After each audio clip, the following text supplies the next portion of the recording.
Hey guys, this is Robin. And this is Lela from Menus, and you're listening to our chapter of As the Story Grows.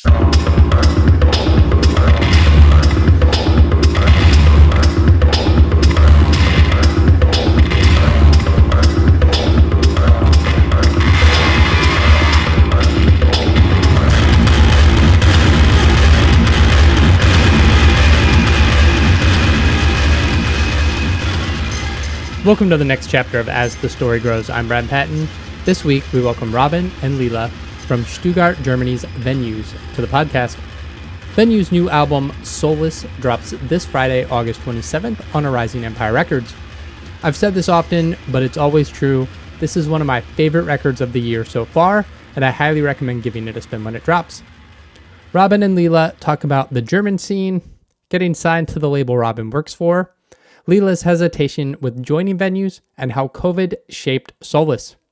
This chat happened back in early June, and I'm stoked to finally share my chat with Venues.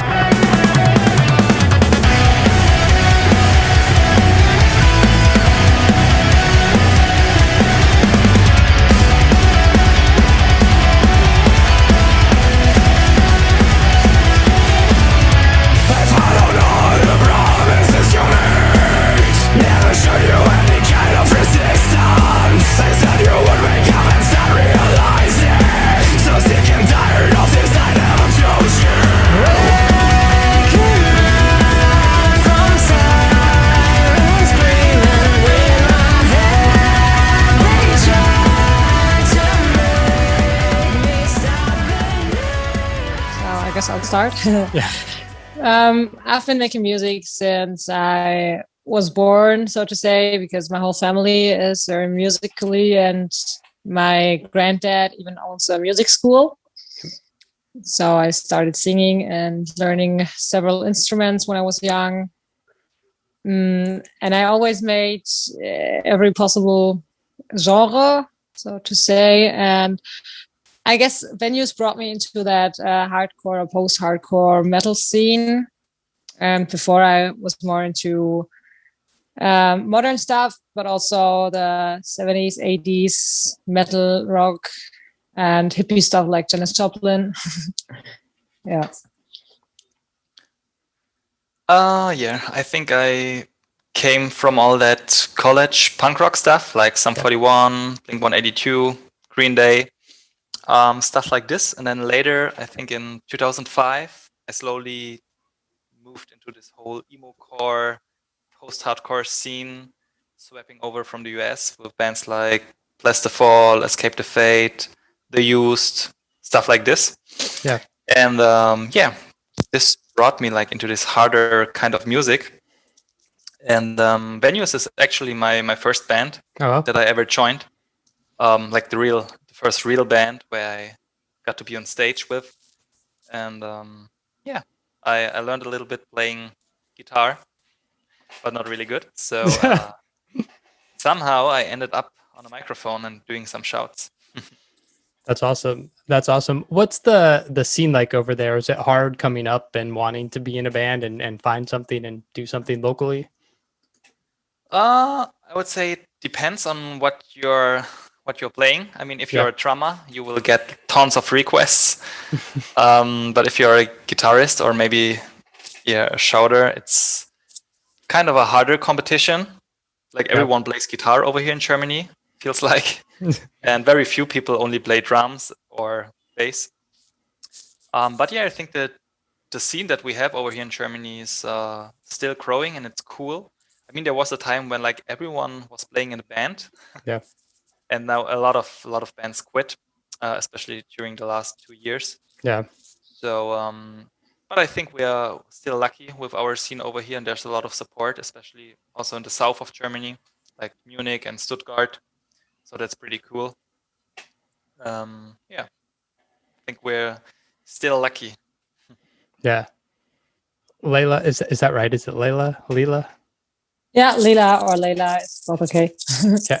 So you said Venues is really your first foray into like hardcore, metalcore, whatever. What were you doing before them? Were you in bands previously or just doing pop vocal work or? Yeah, well, I sang in a few bands, but nothing really popular. And I were different genres. For my own, I played blues rock stuff, and I also had a funny project where there was metal elements mixed with electronic music. Okay. So pretty experimental, so to say. And sometimes I did jazz, sometimes other things, but I guess mostly rock music in general. Okay, cool. How did Venues come about, Robin? This is your first band. Well, I always, I mean, I had a band project before. Okay. It's funny because I founded it together with a good friend of mine called Mario Smilinski, and he's the guy who's shooting all our music videos nowadays. But the thing is that it was back in 2011 or 2012 or something, and I'm from the most south point in Germany, and there's like no music scene at all over there. So we were looking for a drummer for years, and then I just said, all right, guys, let's call it a day. I have to move on and finish my studies, and move to a different city. And I was like, okay, I have to leave the band because of this. And that's it actually. And then I tried around here and there and maybe find a new band, but in the end I moved to Stuttgart also because of my master. And then I tried to found or to create a new band and to found a new project. And then I stumbled upon Venues, or back then they were called Breakdown a Venue, and they were looking for a shouter. And I was like, all right, let's give it a listen. And they had some demo songs online, and I was very surprised of the quality of that. And I was like, wow, okay, because usually I don't like that female singing and a lot of clean vocals, but it was awesome. And I was like, wow, okay, let's give it a shot. And so I went to this audition back in 2014, I think. Yeah. And all worked out great, and we matched on also a personal level, and everything was great. And then they told me that they want me to be in the band, and that was like the start when the real founding date of Venues is 2015, because back then it was like a whole different lineup, and the music was kind of different.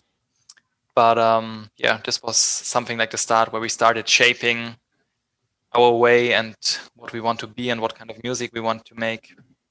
Yes. That's cool. Prior to 2020 and COVID, were you guys just touring Germany or Europe?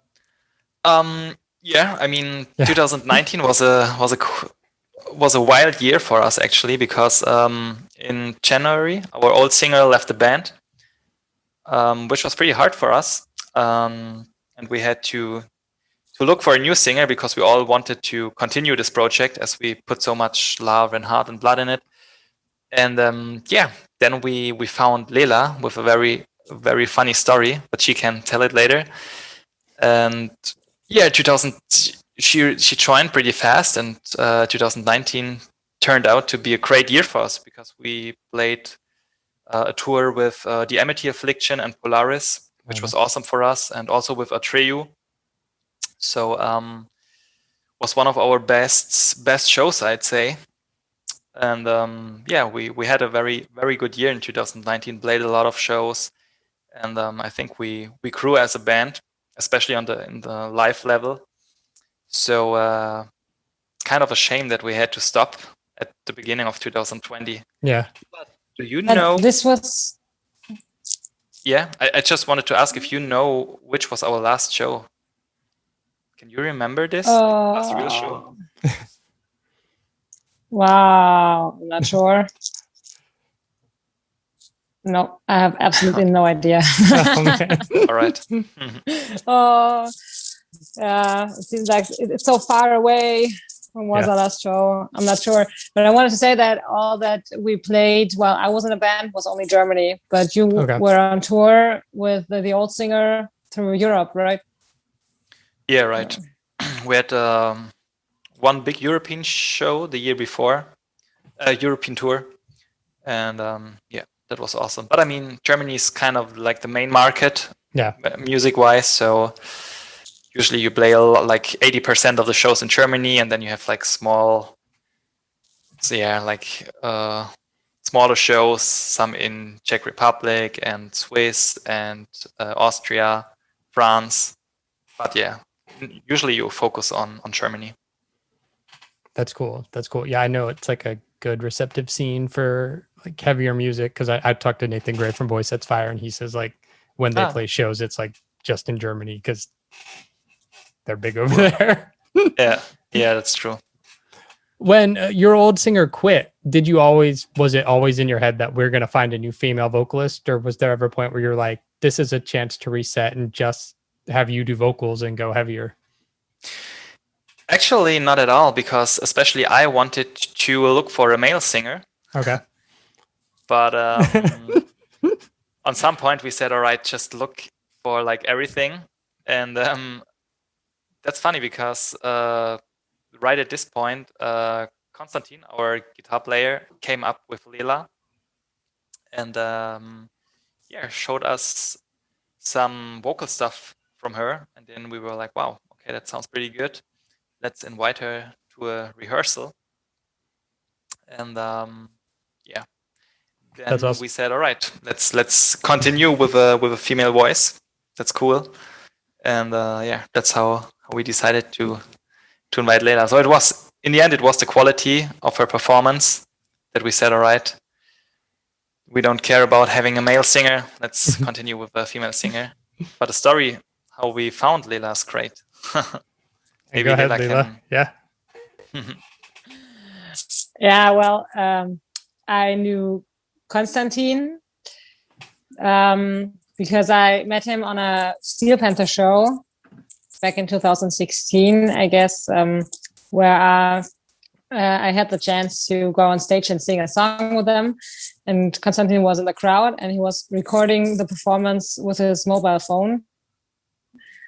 And after the show, we met each other for the first time somewhere in the audience and talked to each other. And I gave him my number so that he can send me the video.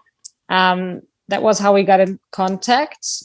Yeah, but I didn't know breakdown venues. They were venues at that point. I didn't know venues at all. Never heard of them. Some time later, he sent me a link and said, hey, look at my band, listen to our album. And I gave it a listen, but not really. So it wasn't my thing back then.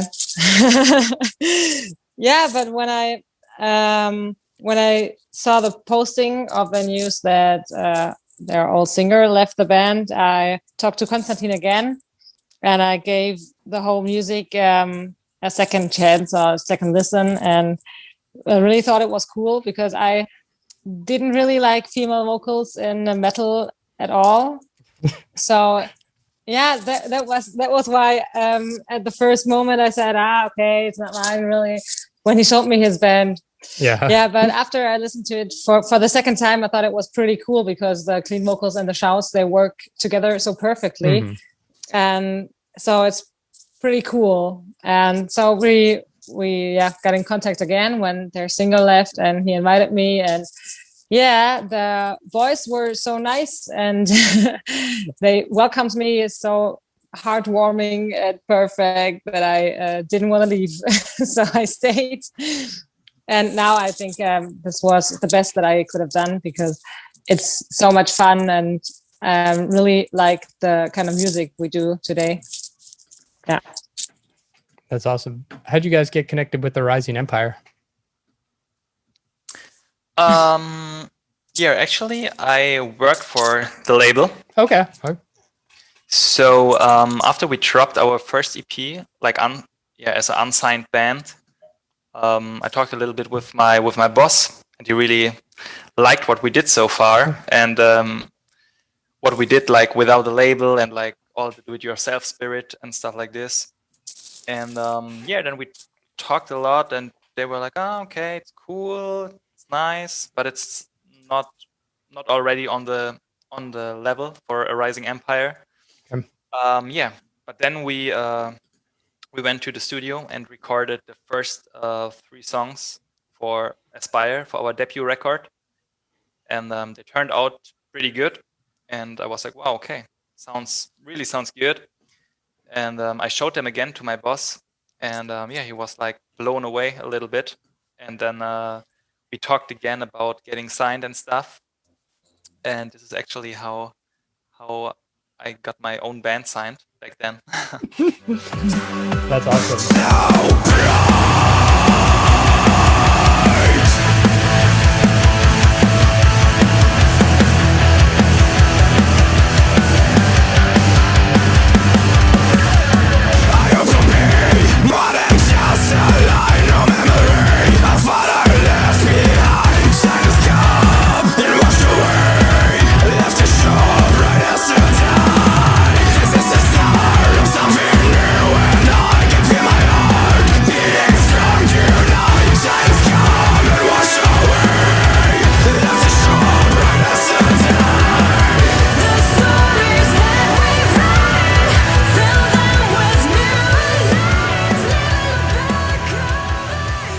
How did COVID and the world shutting down affect you guys and getting this record out, this new record, Solace?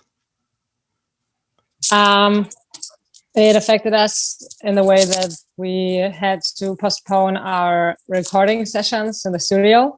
We wanted to record them in April, but we had to postpone it to August. And also the songwriting was affected since we weren't able to meet in person or to go to the rehearsal rooms and jam around. And this was our first record in the current lineup. So It was me who was new, and our guitarist, Valentin. He also joined the band in 2019. But I'd say we were lucky that we already recorded Uncaged Birds in August 2019, because it gave us a feeling of how we work with each other, how songwriting works out, and how the others, what the others mean by saying, "Oh, this sucks," if you know what I mean. And we're also lucky that we all had the possibility to record at home. So everybody was recording their ideas at home and sent them over to the next one. And this worked out pretty well. And postponing our recording sessions gave us a bit more time to work on the songs. So in the end, I would say it was all fine for us, how the year went for the record. Yeah. That's cool. Did the shutdown and having to postpone recording like dramatically shift the sound or style the record was going potentially? Not directly the postponing. No, I guess the whole pandemic or the whole crisis made our record a bit more personal for each one of us, because all our anger was put into the songs. Yeah. Gotcha. Is there some overarching lyrical theme or just general like frustration?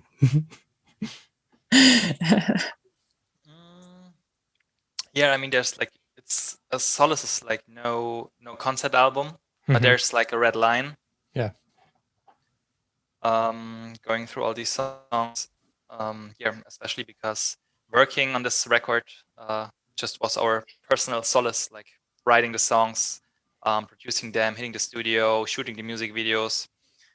All that was like great things during this pandemic, where you usually just don't have the chance to meet each other in person and play shows and stuff like this. So it was a cool opportunity for us to still have this band feeling and just come together and do what you love.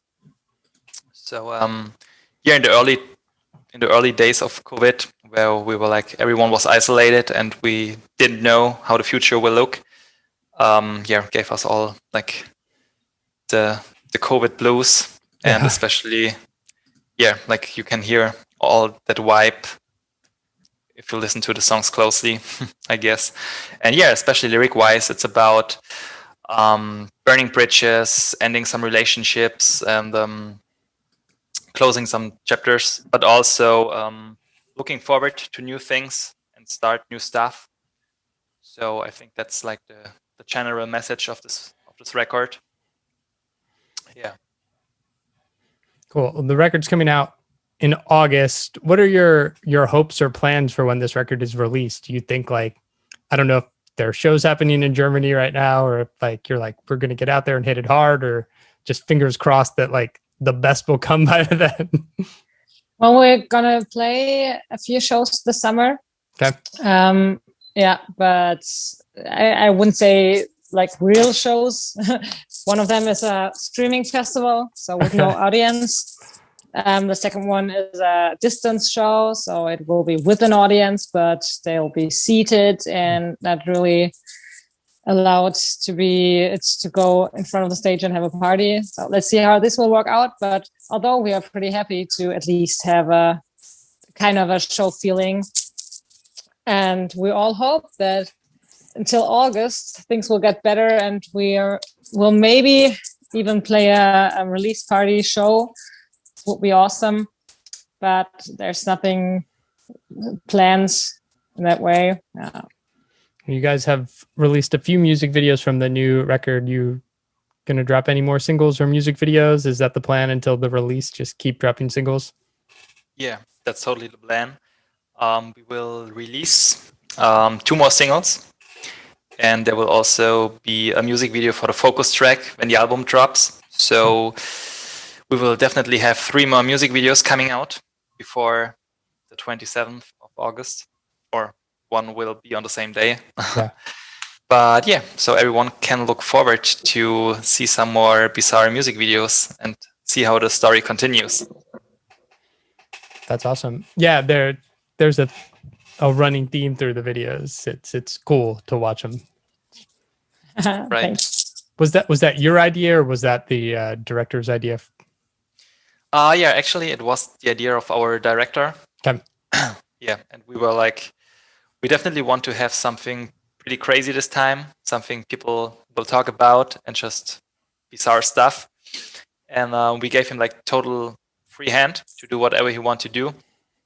And yeah, he came up with these crazy concepts and sent them to us like 2 months before or something. And we were like, wow, that sounds like super crazy. If it just turns out how the concept is written, then it will be very nice.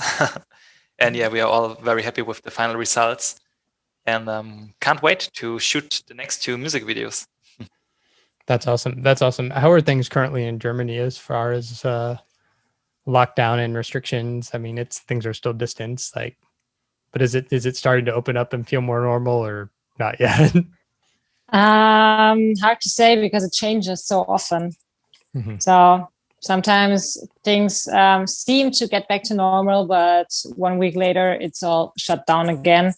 So it's really hard to say. But I guess in general, it just slowly starts getting better. That's how I feel, but I'm not sure. Yeah, I think since 1 or 2 weeks, everything is getting a little bit more easy right now. So you are allowed to sit in a restaurant again. But of course, you have to show that you are, what is it called in English? Vaccinated, yeah. Vaccinated, yeah. And or that you already had COVID and you regenerated. So, yeah. Or you have to do a COVID test. Yeah, or a negative test, right? So it slowly starts getting better. But back then when we shot the first music videos, it was like very strict, and everyone had to wear masks and have the distance, and everyone needed a negative test. And it was like, wow, okay. Wow. If you're not in front of the camera, you have to be very careful. And there was always a chance that police or something could come by and check out what we're doing and check if everything's going correct here. So yeah, it wasn't that easy, but I hope that the next shootings will be cooler.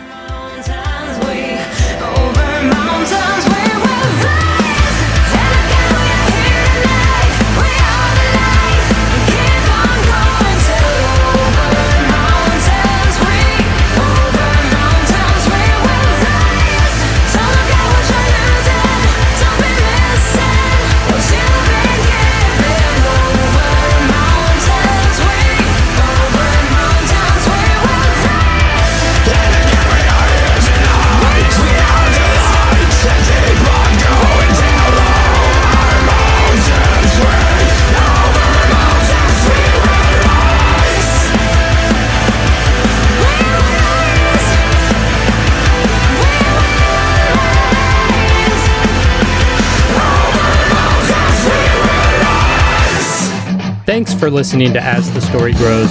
Our intro music was written and composed by Jeremy Hunt. The As the Story Grows theme is by Bob Nana. If you like what you hear, subscribe wherever you get your podcasts and give us a rating and review. If you'd like to support the show financially, you can join us at patreon.com/asthestorygrows.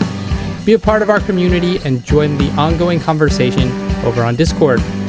If you enjoy this episode, share it on social media with your friends. Much appreciated, and thanks for listening. I never felt so young and alive as when I'm diving into a tune. And now I'm learning as I listen along, and the wheels are turning, and I started a song. One good word and I'm gone. Oh, as the story grows, the more I want to know, the more I want to show you. As the story grows, as the story grows.